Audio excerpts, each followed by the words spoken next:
Sadhguru, we as students stay away from our homes, from the familial, emotional comforts. In terms of our careers, we move out seeking greener pastures. In that, we seek company in opposite sex. Some people get into relationships which gradually progresses to physical intimacy. Sadhguru, the question is then why, as generations, we cannot discuss it openly? Or is premarital sex still a taboo? See, this is not some kind of a prescription. This is an individual need. Right now, we must understand this. In this society, we handled human sexuality like this.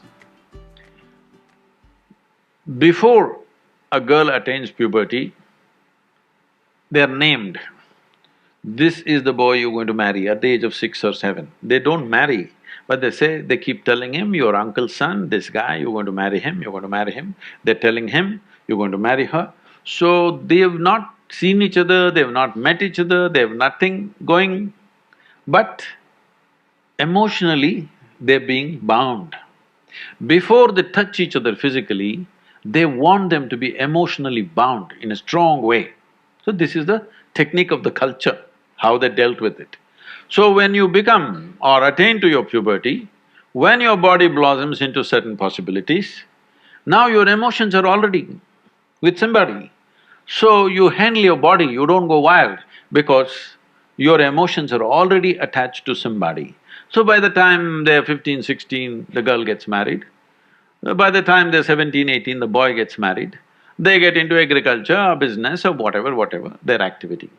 So one important aspect of the life of the youth is settled. One thing is emotion, another thing is a physical requirement. Both are settled at an early age. And of course, those days children came within a year or 2 years, so they got engaged and they got busy and life went on, all right? Today, our lives have changed because by the time you finish education, most people are minimum 24, 25 years of age. PhD means 30, what, 35? I don't know what It depends how kind your professor is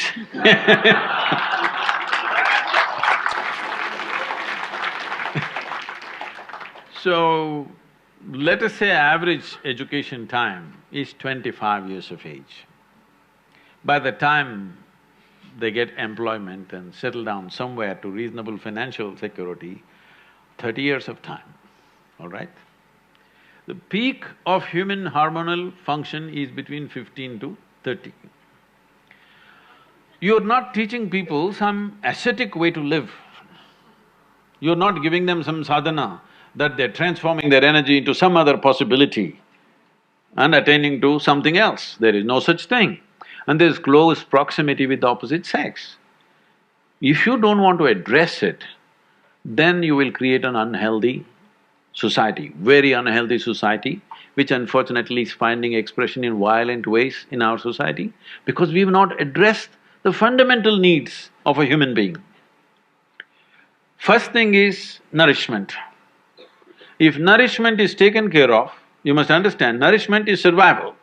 Once survival is taken care of, naturally the species, this is not even individual, the species that you are is longing to reproduce. This is how it's built. It's longing to reproduce because this is survival of the species. If people don't reproduce, there is not going to be human race, isn't it?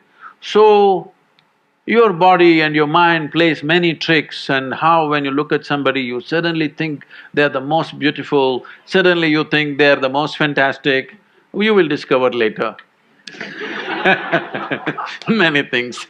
But initially, everything is clouded. See, I'm telling you, let's say you are 10, 12 years of age, you looked at people, they're quite normal.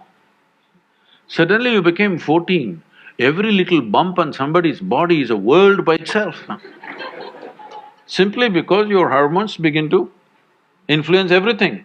In a way, your intelligence is hijacked by your hormones. Now, this is not to be judged as bad or good, this is a natural process. There may be a few people who will go beyond that. It's fantastic for them if they can go beyond that. They're not compulsive about it, they went beyond it, fantastic for that person. But you expect the whole society to go beyond it, you're just stupid. Such a thing doesn't happen. So, definitely the debate of when and how sexuality should happen has to come in. But now, we are still having a certain cultural aspects to us that we are an emotional lot. We are still an emotional lot. People suffer immensely when things happen without the needed emotions. A whole lot of people at least. There may be a few people who are above that, but a whole lot of people suffer. So, for our country, for our society, how to deal with this without causing a major disruption in the social structure is something that we must debate. We must do research on it, how to do it.